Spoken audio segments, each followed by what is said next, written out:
Good morning students, I am Poonam Khetan and I welcome you in MKH video series. So students, we are doing your SST book, and in SST there are many books and we are doing civics.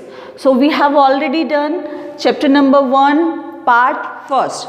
So name of this chapter is what is democracy, why democracy. So in last video what we have done, we knew about intro of democracy. We knew about what are the main features of democracy. यानी democracy को जब हम adopt करते हैं या कोई भी country अगर उसको फॉलो कर रही है तो उसके अंदर कौन से ऐसे मेजर फीचर्स होने चाहिए जिससे कि हम कह सकें कि ये कंट्री जो है वो डेमोक्रेटिक कंट्री है। और उस फीचर्स में आपने ये पढ़ा कि जो इलेक्टेड लीडर्स हैं वही मेजर डिसीजन लें, रूल आप कर रहे हो तो लॉ के अकॉर्डिंग रूल करो। एक वन पर्सन यानी जो अडल्ट सिटीजन है उसके पास में वोट होना चाहिए, उसको वोट देने का राइट होना चाहिए और उस वोट की इक्वल वैल्यू होनी चाहिए बाकी सबके साथ में, ठीक है। और एक फ्री और फेयर इलेक्टोरल कंपटीशन होना चाहिए, यानी जितने भी पार्टिसिपेट हैं उनको पूरा राइट होना चाहिए, उनको पूरी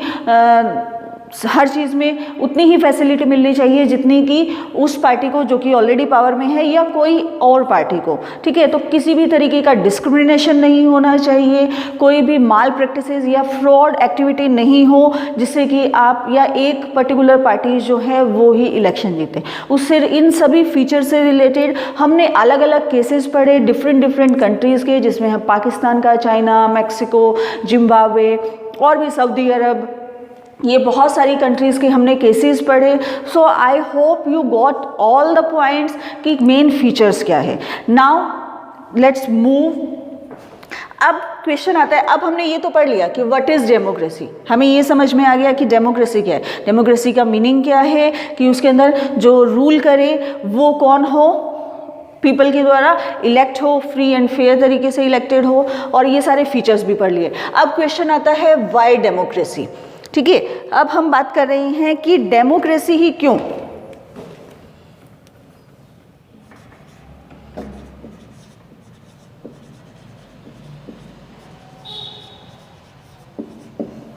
अब जब वाई की बात करते हैं तो वाई का मतलब कि हम डिबेट कर रहे हैं किसी चीज़ पे, हम डिस्कशन कर रहे हैं। और जब आप किसी चीज़ पे डिस्कशन करते हैं तो इट्स नॉट पॉसिबल कि ऑलवेज जो रिज़ल्ट है वो पॉजिटिव ही आए, या उसके लिए जो हम आर्ग्यूमेंट्स कर रहे हैं वो हमेशा उसके फेवर में ही हो, ऐसा तो नहीं होता है। आप किसी भी छोटी सी चीज़ के ऊपर भी अगर घर में भी डिस्कशन करते हैं ना, like you are talking about कि आज डिनर में क्या बनेगा, ठीक है। तो अगर डिनर में क्या बनेगा, अगर घर में आप 4 मेंबर्स हैं तो ज़्यादा नहीं तो कम 2 या 3 ओपिनियन आएंगे। कोई कहेगा पास्ता बना लेते हैं, कोई कहेगा चाउमीन बना लेते हैं, और मम्मा कहेगी कि नहीं दाल रोटी बनाऊंगी, होता है ना ऐसा। तो ये जब इतने छोटे डिसीजन पे हम इतने आर्ग्यूमेंट करते हैं तो ये तो बहुत बड़ा डिसीजन है।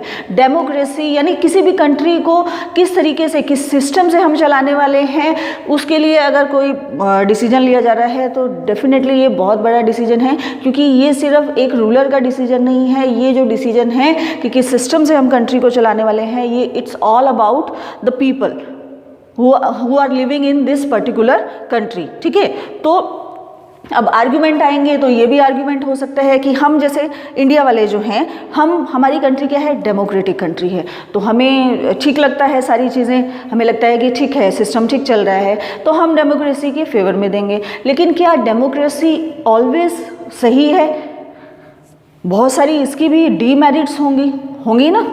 तो चलिए कुछ आर्ग्यूमेंट्स ऐसे पढ़ते हैं जो कि अगेंस्ट जाते हैं डेमोक्रेसी के, और कुछ हम डिस्कस करने वाले हैं। कुछ आप भी उसके अंदर से अपना दिमाग लगाइए, माइंड को थोड़ा स्टॉर्मिंग कीजिए, ब्रेन स्टॉर्मिंग कीजिए और बताइए कि डेमोक्रेसी के अगेंस्ट क्या क्या आर्ग्यूमेंट्स हो सकते हैं, ठीक है।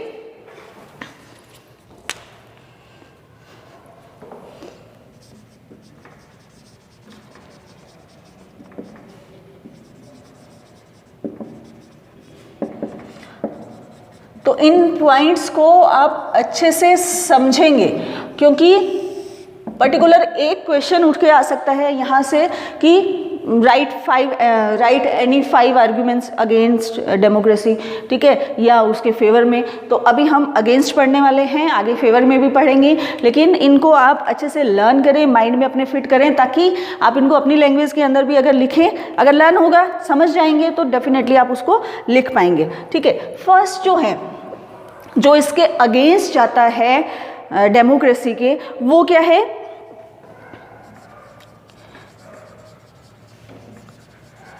Leaders keep changing. यस, सबसे पहला पॉइंट है, फर्स्ट पॉइंट है लीडर्स कीप चेंजिंग। ये बहुत बड़ी डीमेरिट है डेमोक्रेसी की कि लीडर्स जो हैं वो चेंज होते रहते हैं। लाइक जो भी डेमोक्रेटिक कंट्री है वो कोई एक पर्टिकुलर टाइम पीरियड के बाद में इलेक्शन करवाती है। लाइक इन इंडिया हमारे यहाँ पे जो इलेक्शन है वो आफ्टर 5 ईयर्स हेल्ड होते हैं, अलग अलग कंट्री में कहीं 6 ईयर्स के बाद में भी हेल्ड होते हैं। तो क्या होता है कि जो आज गवर्नमेंट है, जो अभी एट प्रेजेंट गवर्नमेंट है, वो अपनी पॉलिसीज़ चलाती है, न्यू पॉलिसी लेके आती है, उसको उसका पहले ब्लूप्रिंट रेडी होता है, फिर उसको जो बहुत सारी कमेटीज़ बनती है, उस पर सेंशन होता है, देन वो एक्ट में आती है। और जब तक वो एक्ट में आती है, इलेक्शन आने वाले होते हैं, और मान लीजिए जो गवर्नमेंट पावर में है उसकी अपोजिशन पार्टी की गवर्नमेंट आ गई, तो वो क्या करेगी? जब वो लीडर्स आएंगे तो वो कहेंगे कि नहीं, ये पॉलिसी तो बढ़िया नहीं है, हम अपनी पॉलिसी लेके आएंगे। तो व्हाट हैपन, उसकी वजह से जो आपने वहाँ पे रुपीज़ मनी जो स्पेंड की वो वेस्ट गई, आपका टाइम वेस्ट गया। दूसरी गवर्नमेंट आएगी, दूसरी गवर्नमेंट भी अपना वही उसी तरीके की पॉलिसीज़ कुछ और चेंज करके ले आएगी, या उसका नेम चेंज कर देती है। तो उससे क्या होता है? इनस्टेबिलिटी होती है। इट क्या करता है ये? It's instability in country.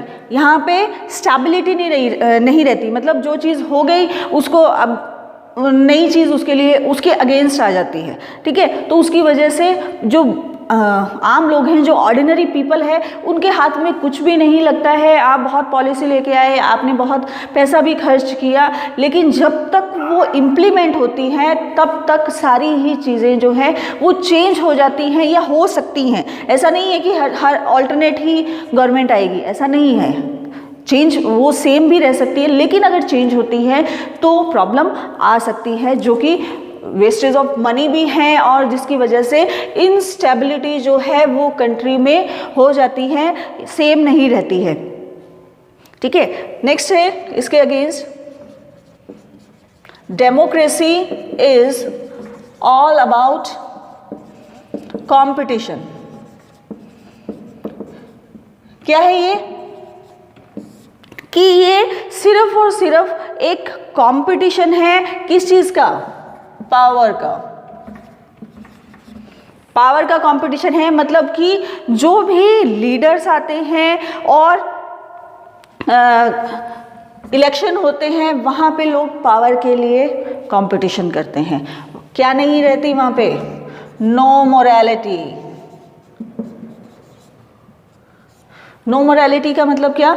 कि जो लीडर्स हैं वो सिर्फ जीतने के लिए काम करते हैं, कि हुक एंड क्रुक, कैसे भी मैं जीत जाऊं, मैं पावर में आ जाऊं, सिर्फ पावर का गेम है ये। मोरालिटी की बात ही नहीं करते हैं, क्योंकि जब आप किसी भी तरीके से जीतना चाहते हैं तो उसको उस जीत के लिए, उस पावर के लिए आप कोई भी रास्ता फॉलो करेंगे, तो उसकी वजह से जो मोरालिटी है वो डाउन होती जा रही है। वहाँ पे कुछ भी जो एथिक्स है वो काम ही नहीं करते हैं। आप पावर पाने के लिए कुछ भी करेंगे, जिसकी वजह से भी प्रॉब्लम आती है, सोसाइटी के अंदर गलत चीज़ें स्प्रेड होती है, ठीक है। नेक्स्ट देखेंगे, इलेक्टेड पीपल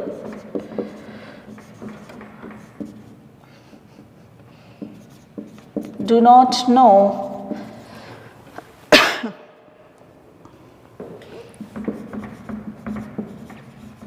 the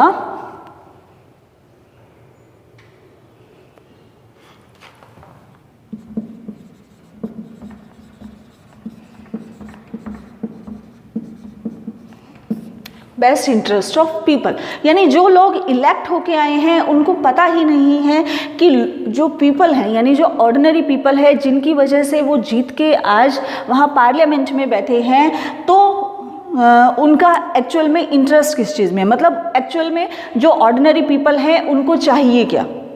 हम अपनी बात करते हैं, हम अपने अकॉर्डिंग जो है वो पॉलिसीज़ लेके आ रहे हैं, लेकिन जो ऑर्डिनरी पीपल है उसकी जो बेसिक राइट हैं या जो फंडामेंटल जो नीड्स हैं एक्चुअल में अभी तक उनको ही पूरा नहीं कर पा रही हैं। ठीक है, हम डेवलपमेंट की बात करते हैं लेकिन जो बेसिक नीड्स हैं वो ही फुलफिल नहीं हो पाती है। तो जो पीपल का इंटरेस्ट है, यानी लोग क्या चाहते हैं उसके बारे में जानना ही नहीं चाहते। इलेक्टेड पीपल को कुछ लेना देना नहीं है उस चीज़ से कि जो ऑर्डिनरी पीपल है वो चाहता क्या है या उसकी रिक्वायरमेंट क्या है। ठीक है, तो नेक्स्ट जो है वो है हमारा have to consulted to many people. कि डेमोक्रेसी का एक मेन फीचर होता है कि आप सभी से, जो भी आपके साथ में इलेक्ट होके आए हैं, उनसे आपको कोई भी डिसीजन लेने से पहले डिस्कशन करना पड़ेगा, कंसल्ट करना पड़ेगा। तो उसकी वजह से क्या होता है कि जो डिसीजन होते हैं उसको लेने में डिले हो जाता है और कई बार उस डिले की वजह से बहुत ज़्यादा नुकसान हो सकता है कंट्री को। लाइक आपने जिन लोगों को मान लीजिए पीएम है या प्रेसिडेंट है, उनको आपने इलेक्ट किया, उसके साथ में आप सिर्फ उनको इलेक्ट नहीं कर रहे हैं, और भी बहुत सारे जो एमपी एमएलएस जो हैं वो भी उतनी ही वैल्यू रखते हैं। और जब वो एक जो रूलर है वो जब डिसीजन लेगा तो ऐसा नहीं है कि वो डेमोक्रेसी के अंदर कि अकेले वो डिसीजन ले सकता है। उसको क्या करना पड़ेगा, जो अपनी जो कैबिनेट है उससे डिस्कशन करना पड़ेगा। पहले के टाइम में क्या होता था, किंग है या कोई कहीं पे अगर मोनार्की सिस्टम है या डिक्टेटरशिप है तो वहाँ पे ऐसा ये फीचर नहीं होता है। उस जो किंग है या जो डिक्टेटर है उसको अगर डिसीजन लेना है तो वो किसी से नहीं पूछेगा, वो ओवर द नाइट जो है वो डिसीजन ले सकता है। रात को कुछ बात हुई, वो चाहते हैं कि हम इस पॉलिसी को ख़त्म कर दें या ये सिस्टम बंद कर दें या नया सिस्टम चालू कर दें या कुछ इमरजेंसी इस तरीके की लगा दें, तो वो डिसीजन ले सकते हैं। लेकिन डेमोक्रेसी के अंदर ऐसा नहीं होता है। डेमोक्रेसी के अंदर आपको बाकी सबसे, यानी जो बाकी आपकी कैबिनेट है उनसे आपको बात करनी पड़ेगी, और वो बात करने के कारण कई बार डिसीजन ऐसे होते हैं जो कि डिले हो जाते हैं, जिससे कंट्री को नुकसान हो सकता है। और ये जो मेजर कुछ इस तरीके की चीज़ें होती है तो वो तो बहुत ही ख़राब करती हैं। तो ये एक डीमेरिट भी हो सकती है, और इसको आप मेरिट भी ले सकते हैं। वो मेरिट के अंदर पढ़ेंगे कि हम कैसे ले सकते हैं इसको मेरिट में। नेक्स्ट देखेंगे लीड्स टू करप्शन। अब करप्शन को कैसे लीड करता है, देखिए ये जो पॉइंट है ना इससे ही रिलेटेड है। देखिए democracy is all about competition, no morality. यानी जब आप सिर्फ जीतने के लिए, इलेक्ट होने के लिए ही सारी अपनी पावर लगा रहे हैं तो क्या होगा, वहाँ पे मोरालिटी नहीं बचती, जिसकी वजह से जो सबसे बड़ी प्रॉब्लम है डेमोक्रेसी के अंदर या किसी भी कंट्री के अंदर जो आजकल फेस कर रहे हैं, करप्शन। जिसकी वजह से क्या होता है, जो सही लोग होते हैं उनको आगे आने का मौका ही नहीं मिलता, उनको चांस ही नहीं मिलता और ये करप्शन को इंक्रीज कर रहा है, बढ़ावा दे रहा है, जिसकी वजह से, करप्शन की वजह से और भी बहुत सारी जो इविल्स हैं सोसाइटी के लिए, वो सारी चीज़ें हमारी सोसाइटी के अंदर स्प्रेड हो जाती हैं। ठीक है, next one is ordinary people do not know what's right और गुड फॉर देम। जो ऑर्डिनरी पीपल हैं, यानी जो हम जैसे लोग हैं, वो उनको पता ही नहीं है एक्चुअल में कि वो चाहते क्या हैं। जिस पर्सन को हम इलेक्ट करना चाहते हैं वो करेगा क्या हमारे लिए। तो जब हम इलेक्शन आते हैं तो हम क्या हो जाते हैं, अलग अलग रिलीजन के नाम पे, अलग अलग कास्ट के नाम पे अलग हो जाते हैं। ठीक है, आज मेरी कास्ट से कोई पर्सन इलेक्ट होने जा रहा है तो मैं क्या करूँगी, उसको कम्युनिटी के नाम पे मैं उसको वोट दूंगी। हम वहाँ पे ये नहीं सोचते हैं कि कंट्री के लिए क्या बेस्ट है। ठीक है, हम वहाँ पे कास्टिज्म में चले जाते हैं, रिलीजन में चले जाते हैं। तो एक्चुअल में ऑर्डिनरी पीपल को पता ही नहीं है कि उनके लिए राइट क्या है और रॉन्ग क्या है, उनके लिए क्या अच्छा है, उनकी कंट्री के लिए क्या अच्छा है, उनके बच्चों के फ्यूचर के लिए क्या अच्छा है। बस जो भी सोच के साथ में, जिस भी परसेप्शन के साथ में उन्होंने वोट डालना है वो डालेंगे। ठीक है, जिसकी वजह से क्या होता है कि डेमोक्रेसी की जो फीचर्स हैं यानी जो मेरिट्स हैं उनको नुकसान पहुंचता है और वो अच्छे से काम नहीं कर पाती हैं। तो ये कुछ आर्गुमेंट्स थे अगेंस्ट डेमोक्रेसी। अब ये देखेंगे कि ठीक है, अगर ये डेमोक्रेसी के आर्ग्यूमेंट हैं अगेंस्ट अगर, तो फिर हमें डेमोक्रेसी फॉलो नहीं करनी चाहिए। तो फिर हमें क्या सिस्टम फॉलो करना चाहिए? ठीक है, तो फिर आप देखिए, अगर मोनार्की सिस्टम या आप डिक्टेटरशिप की बात करें तो वहाँ क्या होता है, जैसे पहले के टाइम में होता था, किंग होते थे, वो अपनी मर्जी से अपने डिसीजन लेते थे। ठीक है, तो जो भी उनका कैबिनेट होता था वो भी उनकी इच्छा से ही चलता था, वो उनके नीचे ही काम करता था, तो अंडर काम करता था, तो उसकी वजह से जो डिसीजन होते थे वो किंग के ही होते थे। अब क्या होगा कि अगर आपकी कंट्री के अंदर अच्छा किंग आ रहा है और वो ये सोचता है कि मुझे अपने जो कंट्री है उसके लिए ही काम करना है, तो हो सकता है उसकी डिक्टेटरशिप काम कर जाए। लेकिन क्या वो हमेशा काम कर पाएगी? अगर वो आज किंग है तो कल को अगर कोई और किंग बन जाता है या कुछ और कोई और जो है उसके ओवरटेक कर लेता है उसको, वहाँ पे कोई और दूसरा आ गया, तो और वो ये नहीं चाहता, वो सिर्फ अपनी सेल्फ जो चीज़ें हैं उसके लिए काम कर रहा है, तो क्या होगा? और ज़रूरी नहीं है, डिक्टेटरशिप जो है वो कभी भी अच्छी नहीं मानी गई है, क्योंकि उसके अंदर जो ऑर्डिनरी पीपल है उनके व्यूज़ की कोई रिस्पेक्ट नहीं होती, आप क्या चाहते हैं उसकी कोई रिस्पेक्ट नहीं है। ठीक है, आज अगर हम इंडिया की बात करें, हम क्या हैं, एक डेमोक्रेटिक कंट्री हैं। आप बताइए कि यहाँ पे क्या कमी नज़र आती है? आप जिसे चाहते हैं आप उसको इलेक्ट करके पार्लियामेंट के अंदर, असेंबली के अंदर भेज सकते हैं, लेकिन वो एक बहुत बढ़िया सिस्टम है कि आप उनको इलेक्ट करते हैं। लेकिन प्रॉब्लम कहाँ होती है कि हम जब इलेक्ट करने की बारी आती है तो हम वाइजली इलेक्शन नहीं करते हैं, हम उसको अलग अलग चीज़ों पे स्प्रेड कर देते हैं, उसको बाइफिकेट कर देते हैं, क्लासिफाई कर देते हैं कि मुझे इस कम्युनिटी को वोट देना है, मुझे इस पर्सन को वोट देना है, ना कि हम डेवलपमेंट के बारे में सोचते हैं, ना ही हम कंट्री के बारे में सोचते हैं। तो ये एक मेजर पॉइंट है कि डेमोक्रेसी जो है, इन अगर पॉइंट्स को हम देखें तो हमें डेमोक्रेसी फॉलो नहीं करनी चाहिए। लेकिन क्या डेमोक्रेसी में सिर्फ और सिर्फ डीमेरिट्स हैं? अगर ऐसा होता तो कंट्रीज़ जो है वो डेमोक्रेसी अडॉप्ट ही नहीं करती। और आज के टाइम में अगर आप देखेंगे तो मोस्ट ऑफ कंट्रीज़ जो है वो डेमोक्रेटिक कंट्रीज़ हैं, और जो नहीं भी हैं वो उसको अभी भी आगे जो है इन फ्यूचर जो है उसको फॉलो करने की प्रोसेस में है। तो अब हम देखते हैं कि arguments in favour of democracy. हम डेमोक्रेसी के फेवर की बात करेंगे कि अब डेमोक्रेसी के मेरिट्स कौन कौन सी है, एडवांटेज कौन से हैं। ये थी डीमेरिट्स और डिसएडवांटेज। अब हम बात करते हैं advantages of democracy. So let's move and discuss about arguments for democracy, यानी डेमोक्रेसी के फेवर में ऐसे कौन कौन से पॉइंट्स हैं जो हम बता सकते हैं, इवन आप भी बता सकते हैं। क्यों? क्योंकि हम तो एक डेमोक्रेटिक कंट्री के पार्ट हैं। तो चलिए डिस्कस करते हैं। अब आप देखेंगे, इससे पहले इसके जो मेरिट्स जानने से पहले थोड़ा सा आप चीज़ें एक देखिए।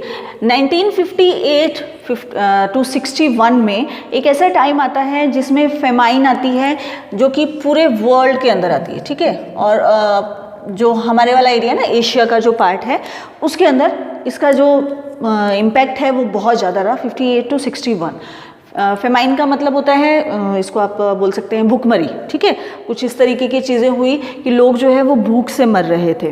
ठीक है, तो चाइना के अंदर भी इसने इम्पैक्ट किया, बहुत ज़्यादा इम्पैक्ट किया। और क्योंकि चाइना जो है वो हमारी नेबर कंट्री है और हम जो है वो एक ही रीजन के अंदर रहते हैं, तो इंडिया के अंदर भी आई। ऑल्दो इसने वर्ल्ड हिस्ट्री को, पूरी वर्ल्ड को जैसे इम्पैक्ट रहा इसका, जैसे कि कोरोना का रहा। कोरोना जो है वो ऑल ओवर वर्ल्ड जो है वो स्प्रेड हो गया, ऑलमोस्ट सारी ही कंट्री को इसने इफ़ेक्ट किया है। तो वैसे ही ये जो फेमाइन आई, इसने एशिया का जो मोस्टली पार्ट है उसको इफेक्ट किया। तो अब, और इसके अंदर 3 करोड़ पीपल डाइड, मतलब 3 करोड़ लोग जो है वो उनकी डेथ हो गई। अब क्या हुआ, चाइना जो है उसके अंदर इसका बहुत इम्पैक्ट हुआ, या ये बोल सकते हैं वर्स्ट इम्पैक्ट, बहुत ही बुरा इस पे इम्पैक्ट हुआ, पूरी जो इकोनॉमी है वो डाउन आ गई और बहुत ज़्यादा जो लोग हैं वो चाइना के अंदर डेड हुए। ऑल्दो इंडिया की जो इकोनॉमिक जो कंडीशन है वो चाइना से बेटर नहीं रही, इसकी कंडीशन इंडिया की उस टाइम भी चाइना से बेटर नहीं थी, बट फिर भी in India less impact, come impact रहा बाकी इस चाइना के मुकाबले। अब ये देखिए कि हमारे पास में इतने रिसोर्स नहीं हैं, चाइना के पास में हमेशा से ही अच्छे रिसोर्स रहे हैं, इकोनॉमिक कंडीशन हमारी अच्छी नहीं है, फेमाइन आ गई है, फिर भी इंडिया के ऊपर इतना कम इम्पैक्ट क्यों रहा। और इसको आज के सिनेरियो के अंदर भी देखेंगे, कोरोना जो है उसने पूरे वर्ल्ड को इतना इम्पैक्ट किया, उस पर इफ़ेक्ट डाला, बहुत सारे लोग जो हैं उनकी जाने जा रही हैं। इंडिया के अंदर भी कोरोना जो है वो स्प्रेड हुआ, ठीक है, लोगों की डेथ भी हुई, लेकिन अगर आप कंपैरिजन करेंगे तो it is less than any other country. क्यों? किसका डिफरेंस है यहाँ पे? पॉलिसीज़ का। किसका डिफरेंस है? पॉलिसीज़ का। यहाँ पे क्या रहा डिफरेंस? पॉलिसीज़ का। चाइना जो है वो उसने जिस तरीके की पॉलिसीज़ अडॉप्ट की वो डेमोक्रेटिक नहीं थी, उसने जो लोग मर रहे थे उनके बेनिफिट के लिए इतना नहीं सोचा जितना जो इंडिया की पॉलिसीज़ के अकॉर्डिंग उस टाइम सोचा गया, या जो लोग मर रहे थे भूख के कारण उनको फूड प्रोवाइड किया गया, या जो भी फैसिलिटीज़ उस टाइम के अकॉर्डिंग अवेलेबल हो सकती थी वो करवाई गई। ये किसका काम था? पॉलिसीज़ का काम था। तो ये आपको बताती है कि जब आप डेमोक्रेसी के अंदर पॉलिसी की बात करते हैं, जब आप ऑर्डिनरी पीपल के वेलफेयर की बात करते हैं, तो डेमोक्रेसी अपने आप में एक अच्छा आपके पास में सोर्स हो जाता है, अच्छा ऑप्शन हो जाता है। ठीक है, तो चलिए अब बात करते हैं इससे रिलेटेड कुछ आर्ग्यूमेंट्स की, यानी जो इसके फेवर में जाते हैं। चलिए, फर्स्ट आर्ग्यूमेंट है democratic government is more accountable. अब मोर अकाउंटेबल जो है उसका मतलब क्या है? ये देखिए, इस वर्ड का मतलब देखिए, अकाउंटेबल का मतलब कि आप किसी को जवाब देने वाले हैं या उसके लिए जवाबदेह हैं। What does mean of accountable? कि अगर आप डेमोक्रेसी के अंदर कुछ ऐसा कर रहे हैं जो पीपल को पसंद नहीं आ रहा है, ऑर्डिनरी पीपल जो है वो उसके लिए आपसे क्वेश्चन कर सकता है।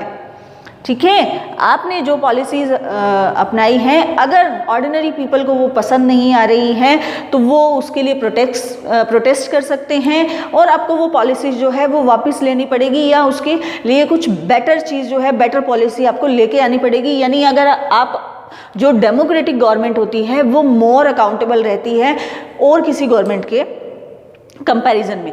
आप अगर डिक्टेटरशिप की बात करें तो वहाँ पे क्या होगा?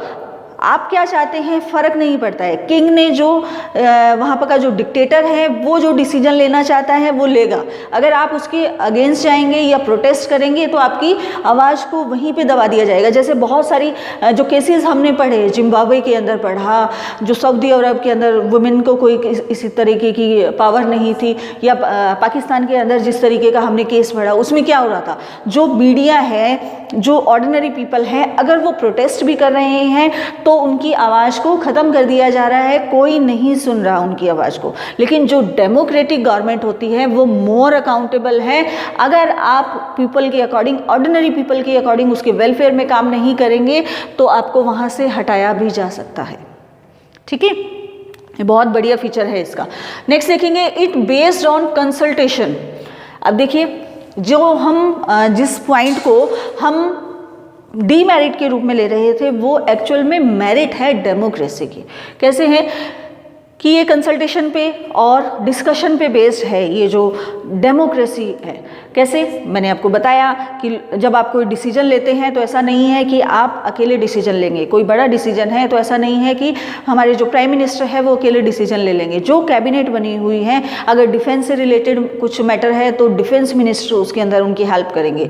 जो अगर फाइनेंस से रिलेटेड कुछ है तो फाइनेंस मिनिस्टर हेल्प करेंगे। और भी जो ह्यूमन रिसोर्सेज से रिलेटेड हैं तो वो मिनिस्टर जो है वो उनकी हेल्प करेंगे या उनको एडवाइस देंगे, और उनकी एडवाइस पे और जब सारी चीज़ों पे एक प्रॉपर सबका एक साइड में डिसीजन जाता है तब वो एक बड़ा डिसीजन बनके आपके सामने आता है। ऐसा नहीं है कि कोई एक पर्सन उसके अंदर मेजर डिसीजन ले ले, तो आपको कंसल्ट करना पड़ता है। वहाँ पे हमने पढ़ा कि वो डिले करता है, थोड़ा सा डिले हो सकता है, लेकिन अगर आपकी अंडरस्टैंडिंग अच्छी है तो वो बिना डिले किए भी आपका डिसीजन जो है वो जल्दी आ सकता है।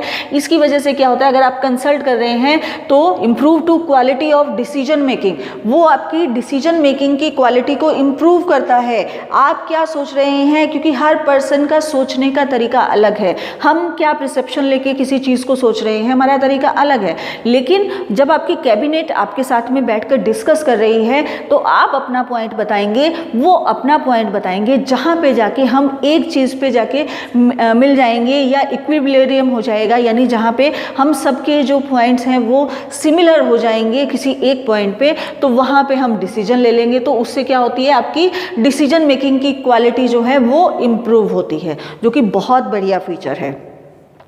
नेक्स्ट देखेंगे, it provides a method to deal with difference and conflicts. ये भी बहुत बढ़िया पॉइंट है कि ये डेमोक्रेसी जो है वो क्या करती है, एक ऐसा मेथड प्रोवाइड करती है जिससे जो डिफरेंसेस हैं या कन्फ्लिक्ट्स हैं सोसाइटी के अंदर, उससे हम डील कर सकते हैं। हमने क्या पढ़ा था, जब फीचर पढ़े थे तो उसके अंदर क्या पढ़ा था कि 1 पर्सन होना चाहिए, 1 वोट होना चाहिए, उसके 1 वोट की 1 वैल्यू होना चाहिए। ठीक है, अलग अलग हम लोगों ने केसेस भी पढ़े। सो अब यहाँ पे क्या कर रहा है कि कोई भी डिफरेंस है, आप मेल हैं, आप फीमेल हैं, अगर आप किसी भी रिलीजन से हैं, किसी भी कास्ट से हैं, डजंट मैटर, आपका एक वोट है, उस वोट की वैल्यू भी उतनी ही है। ऐसा नहीं है कि मेरे वोट की वैल्यू 2 है, आपकी वोट की वैल्यू 3 है या 4 है किसी 4 पर्सन की, नहीं, आपका अगर एक वोट है तो उसकी वैल्यू एक ही है और ऑल ओवर इंडिया सेम ही है। तो हम क्या कर रहे हैं, डिफरेंस को, कन्फ्लिक्ट्स को बिल्कुल ख़त्म कर रहे हैं। उसमें कोई मैटर नहीं करता आप कौन से रिलीजन से आते हैं, आप कहाँ से आते हैं, कौन से स्टेट से आते हैं, कोई मैटर नहीं करता। पड़ता है इस चीज़ से फ़र्क? नो। तो हम क्या कर रहे हैं, उन सबको ख़त्म करते जा रहे हैं। यानी जो डेमोक्रेसी है ये इसको, डिफरेंसेस को, यानी किसी तरीके का भी कोई डिस्क्रिमिनेशन नहीं रहता है सोसाइटी के अंदर, सबको इक्वल राइट्स हैं। ठीक है, it enhance the dignity of citizen, ये सिटीजन की जो डिग्निटी है उसको इन्हांस करता है। डिग्निटी मतलब जो आपकी सेल्फ रिस्पेक्ट है उसकी रिस्पेक्ट करता है ये। ऐसा नहीं है कि जो आपका डिसीजन है उसको ये डिनाई कर देंगे, या कोई अगर कोई बहुत रिच पीपल है तो उसका डिसीजन ज़्यादा मैटर करेगा आपकी गवर्नमेंट को लेके आने में, और आपका डिसीजन जो है वो कम मैटर करेगा। सेम इसी ही पॉइंट को फॉलो कर रहा है कि जितने वोट की वैल्यू उस रिच पीपल की है, उन रिच पीपल्स की है, उतने ही वोट की वैल्यू आप किसी भी ऑर्डिनरी पीपल की है, या पुअर कोई पर्सन है तो उसकी भी वही है। तो ये आपके सेल्फ रिस्पेक्ट को, डिग्निटी को होल्ड करके रखता है, उसको रिस्पेक्ट करता है, उसको इन्हांस करता है।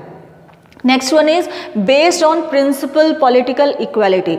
सेम वही पॉइंट आ रहा है कि ये जो पॉलिटिकल इक्वालिटी के पॉइंट पर काम करता है उस पर बेस रहता है। पॉलिटिकल इक्वलिटी का मतलब जब आप पॉलिटिक्स में आते हैं तो वहाँ पे भी सबको इक्वल राइट हैं। कोई अगर रूल भी कर रहा है तो ऐसा नहीं है कि वो अकेले डिसीजन ले लेगा, जो उसकी कैबिनेट है उसको पूरा राइट है कि उसके अगेंस्ट भी बोल सके, आपको प्रोटेस्ट भी कर सके, आपको एडवाइस दे सके, आपके साथ में कंसल्ट कर सके। ठीक है, ऐसे ही जब आप पॉलिटिक्स में आ रहे हैं तो ऐसा नहीं है कि उसी फील्ड से लोग आएंगे, सबको बराबर राइट है, कोई भी पर्सन जो है वो पॉलिटिक्स में आ सकता है।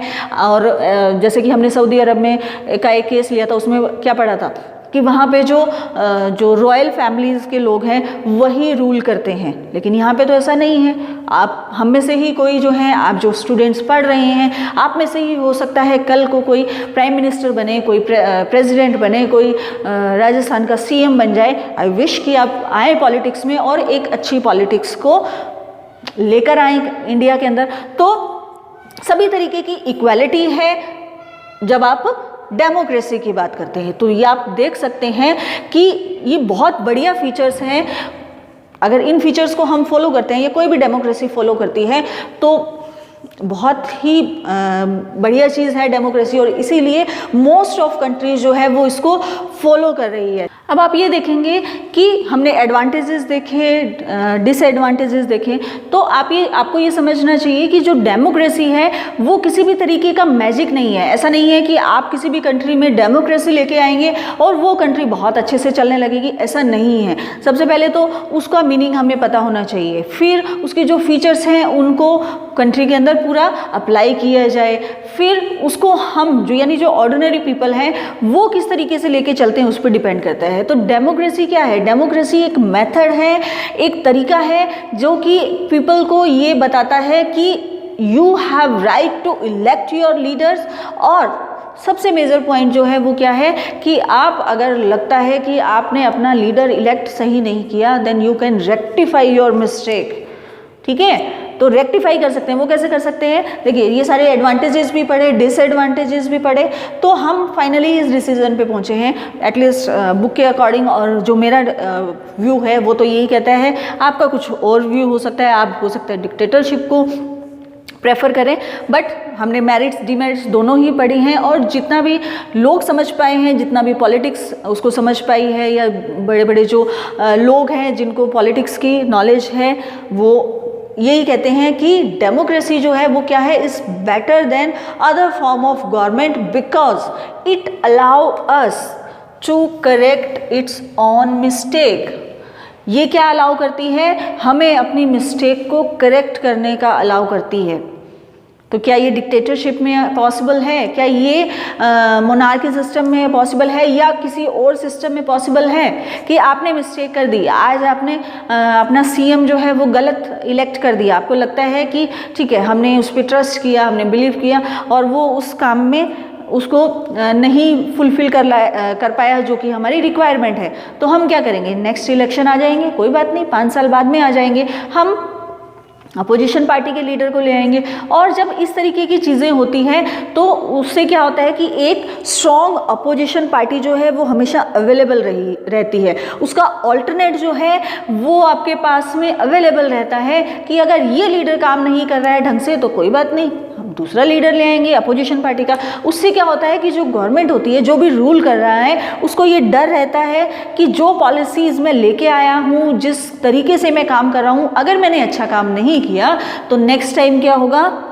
दूसरी पार्टी आ जाएगी, वो पार्टी आएगी तो उसको भी ये डर होगा कि अगर वो यहाँ से पावर से हट सकता है तो मैं भी हट सकता हूँ। तो वो जो एक चीज़ है ना कि आप अपने डिसीजन को रेक्टिफाई कर सकते हैं, उसको ऑल्टरनेट आपके पास में ऑप्शन अवेलेबल है, तो हर पर्सन जो है, जो लीडर है, वो कंपैरेटिवली अच्छा काम करता है। ऐसा हमेशा पॉसिबल नहीं है, लेकिन कहीं ना कहीं ये चीज़ जो है कि स्ट्रॉन्ग अपोजिशन हमेशा अवेलेबल रहती है, जिसकी वजह से जो पावर में रहता है लीडर, वो उस डर से कि कहीं मेरी पावर चली ना जाए, उससे अच्छा काम करता है। तो ये कुछ मेरिट्स थी डेमोक्रेसी की। इससे पहले हमने डीमेरिट्स पढ़ी, और कंक्लूज़न ये निकल के आता है कि जो डेमोक्रेसी है वो आज के सिनेरियो के अंदर सबसे बेस्ट ऑप्शन है या बेटर ऑप्शन है बाकी सिस्टम से जो कि गवर्नमेंट के चलते हैं। ठीक है, let's discuss about broader meaning of democracy. अब ब्रॉडर मीनिंग का मतलब क्या कि जो आपने अब तक पढ़ा, क्या वो मीनिंग नहीं था? यस, डेफिनेटली वो मीनिंग था जो हमने पढ़ा, लेकिन क्या वो राइट मीनिंग है या डेमोक्रेसी जो है वो सिर्फ इतनी ही है? चलिए इसको थोड़ा सा और समझते हैं। So we study about meaning, feature, demerit, merits of democracy. तो अब तक हमने उसके मीनिंग, फीचर्स, डीमेरिट्स, मेरिट्स जो है वो स्टडी कर लिए हैं डेमोक्रेसी के।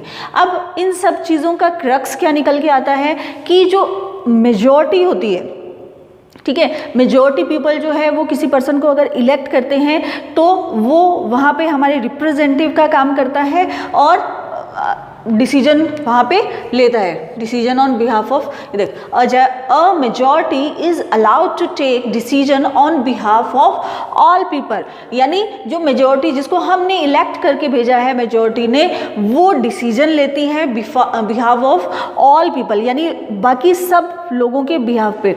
अब इसका मतलब क्या है कि हम जो डेमोक्रेसी होती है वो क्या होती है? रिप्रेजेंटेटिव डेमोक्रेसी होती है। रिप्रेजेंटेटिव का मतलब क्या कि पीपल जो है वो रूल करते हैं थ्रू रिप्रेजेंटेटिव। अब इसमें आप बोलेंगे कि कैसे? देखिए, हम एक डेमोक्रेटिक कंट्री में रहते हैं। अगर हमारे इंडिया की बात करें तो हम ये कह सकते हैं कि इंडिया के अंदर किसकी गवर्नमेंट है? हमारी गवर्नमेंट है। ठीक है, कैसे है कि जो इंडिया के प्राइम मिनिस्टर है या जो राजस्थान के सीएम है या अलग अलग स्टेट के सीएम है या एमएलए है, एमपी हैं, वही तो काम कर रहे हैं। ठीक है, वो काम कर रहे हैं, रूल कर रहे हैं, लेकिन उनको रूल करने के लिए वहाँ पे भेजा किसने है? हमने भेजा है, पीपल ने भेजा है। आपने उनको वोट दिया है, इलेक्ट किया है, तभी तो वो वहाँ पे बैठे हैं। अगर आप उसके किसी अपोजिशन पार्टी को देते तो वो बैठे होते वहाँ पे। तो वो कौन है?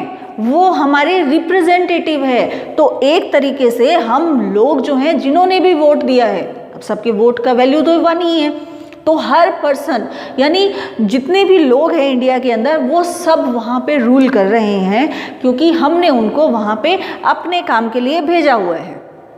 ठीक है, इसको बोलते हैं रिप्रेजेंटेटिव का। अब अगर हम बोलते हैं कि ठीक है, हम नहीं चाहते कि हमारा रिप्रेजेंटेटिव जाए, हम चाहते हैं कि हम खुद रूल करें, हम डायरेक्ट रूल करना चाहते हैं, क्योंकि अभी जो रिप्रेजेंटेटिव है वो क्या करता है? इनडायरेक्टली रूल करता है। इनडायरेक्टली रूल कैसे करता है कि वो रूल तो कर रहा है, लेकिन उसके अंदर डिसीजन मेकिंग किसकी है? हमारी है। हमने उनको जिता कर भेजा है। या और भी जो चीज़ें होती है, मान लीजिए कोई पॉलिसी लेके आते हैं तो हम प्रोटेस्ट करते हैं ना। अगर वो पॉलिसी पसंद नहीं आई हमें तो हम प्रोटेस्ट करने उतर जाते हैं। तो वो क्या कर रहे हैं? वो उसको पॉलिसी को वापस लेती है गवर्नमेंट। तो अब वो वहाँ पे जो भी डिसीजन ले रहे हैं वो हमारे बिहाफ पे ले रहे हैं। हम ये चाहते हैं कि सर हम नहीं चाहते कि आप डिसीजन ले हमारे बिहाफ पे, हम तो खुद वहाँ पे डिसीजन लेना चाहते हैं। ठीक है, ले लीजिए। तो क्या जा पाएंगे आप? क्या आप असेंबली में जा पाएंगे? क्या इतने लोग पार्लियामेंट में आ पाएंगे? और अगर चलिए आ भी गए, मान लीजिए आपके लिए बहुत बड़ी पार्लियामेंट बना दी और कुछ इस तरीके का सिस्टम कर दिया कि सभी आ पाएंगे सर। ठीक है, अब ठीक है, जाइए आप। कौन बात सुनेगा? क्या वैल्यू रहेगी? इतने सारे लोग हैं, अगर वो बोल रहे हैं, ये बोल रहा है, उधर बोल रहा है, उधर बोल रहा है, किसकी बात सुनेंगे आप? डिसीजन हो ही नहीं पाएगा। हो पाएगा क्या? इतने लोगों को का मिलकर कोई एक डिसीजन पर पहुंच पाएंगे? हम नहीं पहुंच पाएंगे। और ना ही हम सबके पास में इतना टाइम है कि हम जाके वहाँ रोज़ पार्लियामेंट में अपनी बात कहें। नहीं है ना, सबके अपने अपने काम हैं, सभी अपने अपने प्रोफेशन में बिजी हैं, सब अपने अपनी सर्वाइव के लिए जो वो अलग अलग काम कर रहे हैं। तो हम फैमिली के लिए वो काम करेंगे या वहाँ पे जाके पार्लियामेंट में हम बैठेंगे? तो हमने क्या किया है? हमारे रिप्रेजेंटेटिव भेज दिए हैं काम करने के लिए। तभी तो बोलते हैं, जब लीडर लोग आपके पास में वोट मांगने आते हैं तो वो क्या बोलते हैं? सर हम तो आपके सेवक हैं। तो बिल्कुल वो सेवक हैं। अगर डेमोक्रेसी की बात करें तो they are definitely our servant. ठीक है, हमने उनको रिप्रेजेंट करके वहाँ पे भेजा हुआ है। So all people can't participate because they don't have time, और डिसीजन भी नहीं हो पाएगा। अगर टाइम भी है, चलिए आपके पास में जो मर्जी मान लीजिए, तो भी आप डिसीजन नहीं ले पाएंगे, तो एक कंट्री को चला ही नहीं सकते हैं। ठीक है, अब आप ये देखिए कि हम डेमोक्रेसी की बात कर रहे हैं और गुड डेमोक्रेसी। अब दोनों में डिफरेंस क्या है कि डेमोक्रेसी क्या है और गुड डेमोक्रेसी क्या है? डेमोक्रेसी वो है जो हम थ्योरेटिकली उसके बारे में बात कर रहे हैं कि ये मीनिंग है सर उसका, ये फीचर्स हैं और इस तरीके से काम करना चाहिए। लेकिन वो तो हो गया आपका थ्योरेटिकली, वो तो हो गई आपकी डेमोक्रेसी। लेकिन जब हम इसको इम्प्लीकेट करते हैं, उसका इम्प्लीकेशन करते हैं with good governance,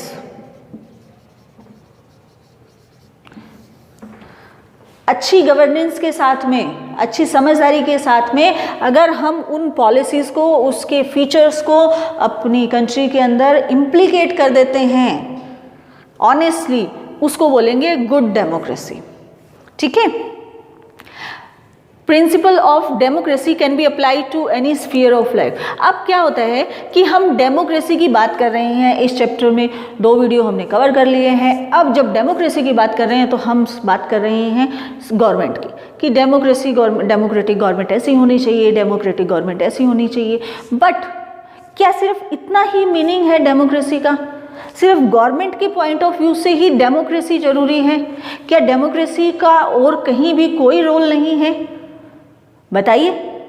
आप अपने घर के अंदर देखिए, अपने घर के अंदर आप मान लीजिए 5 मेंबर्स हैं, 6 मेंबर्स हैं, तो आपके पापा जो हैं मान लीजिए वो होल्ड रखते हैं घर के अंदर, उनकी चलती है, वो जो कहते हैं वही होता है, ठीक है, ओके।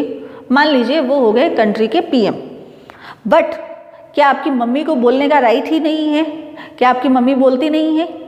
और मम्मी बोलती है, चलो मम्मी की भी मान लीजिए चलो 2 लोग जो हैं वो रूल कर रहे हैं हमारे घर पे, बट क्या आपका डिसीजन कोई वैल्यू नहीं रखता?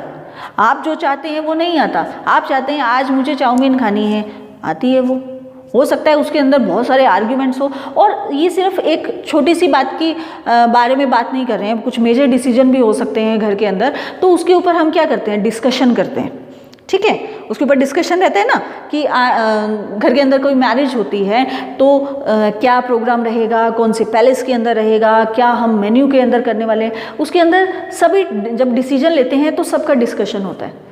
तो ये क्या है? ये भी तो डेमोक्रेसी है, डेमोक्रेसी ही तो है। अगर ये डिक्टेटरशिप होती या मोनार्की होती फिर तो आप घर के किसी एक मेंबर ने डिसीजन ले दिया, सर ये होगा, यहाँ पे ये मैंने पैलेस कर दिया, यहाँ पे ये खाना होगा, ये होगा, किसी से नहीं हो। लेकिन आजकल ऐसा तो नहीं होता है, नहीं होता ना। घर के हर मेंबर से, यानी जो भी इंपॉर्टेंट मेंबर है जिसकी वैल्यू करती है बात, उससे पूछा जाता है। वैल्यू का मतलब ऐसा नहीं है कि कोई एक मेंबर है जिसकी वैल्यू नहीं करती, लेकिन वो डिपेंड करता है कि आपकी एज क्या है या उस पर्टिकुलर प्रॉब्लम को समझने के लिए आप कितने कैपेबल हैं। लाइक वोट करने के लिए अब सबको तो अलाउ नहीं किया हुआ ना, उसके लिए क्या एक क्राइटेरिया रखा हुआ है कि आप अडल्ट होने जरूरी है, 18 ईयर्स आपकी एज होनी चाहिए। तो वही क्राइटेरिया घर के डिसीजन के अंदर भी हो सकता है।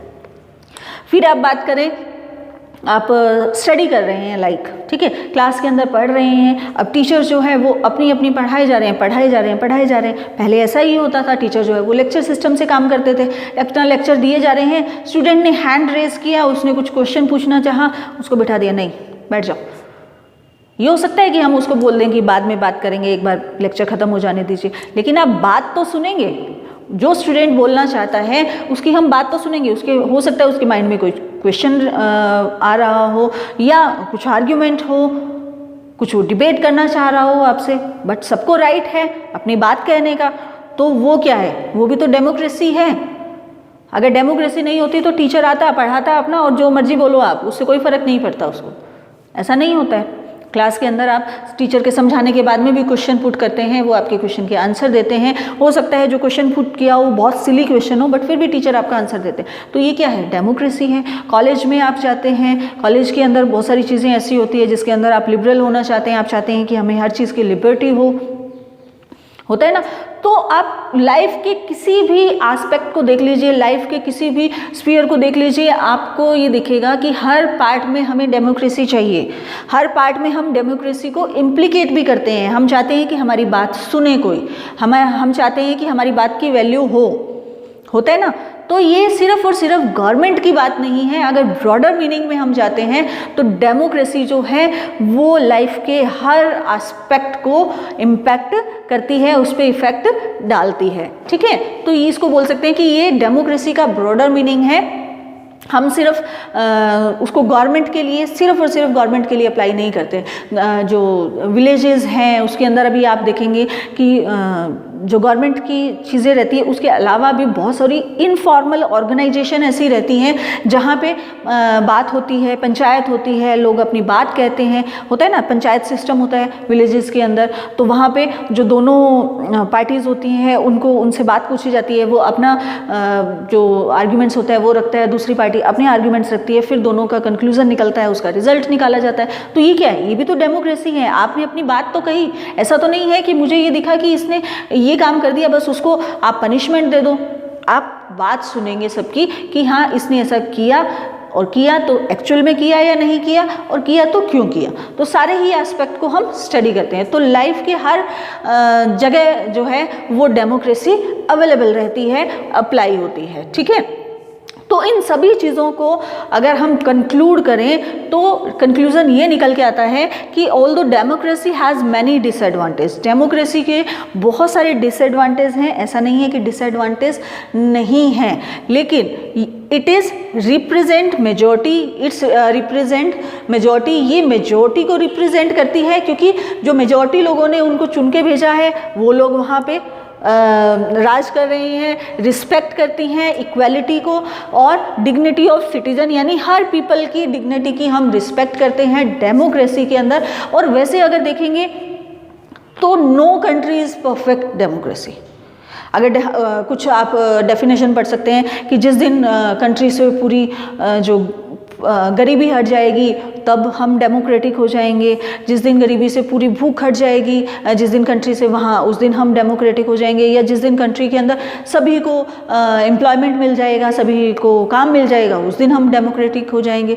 तो अगर इस तरीके से इन चीज़ों को, इन आर्ग्यूमेंट्स को लेके चलोगे तो वर्ल्ड के अंदर कोई भी परफेक्ट डेमोक्रेटिक कंट्री है ही नहीं और हो भी नहीं सकती। No one is perfect democratic country.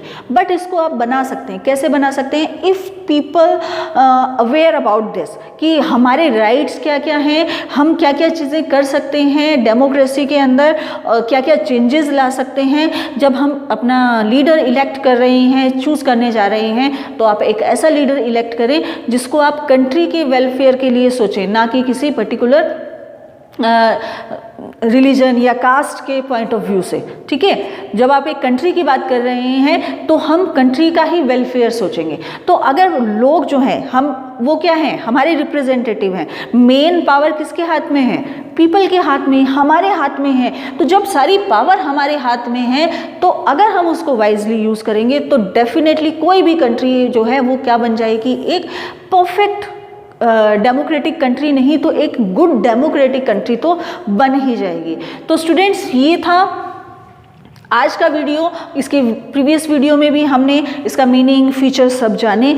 मैंने अपनी तरफ से सारे पॉइंट्स ही कवर किए हैं, सभी एस्पेक्ट को आपको बहुत डिटेल में एक्सप्लेन किया है, नोट्स भी बनवाए हैं। इन नोट्स को जब भी आप पढ़ेंगे इनको अपने उसी तरीके से आप उतार लीजिए। जब भी आप इन नोट्स को पढ़ेंगे, सिंगल सिंगल लाइन के अंदर मैंने आपको नोट्स बनवाए हैं, तो वो चीज़ें पूरा चैप्टर जो है वो आपको क्लियर होने वाला है। So I hope you like this video. मिलते हैं नेक्स्ट वीडियो में, तब तक take care, thank you, have a nice day.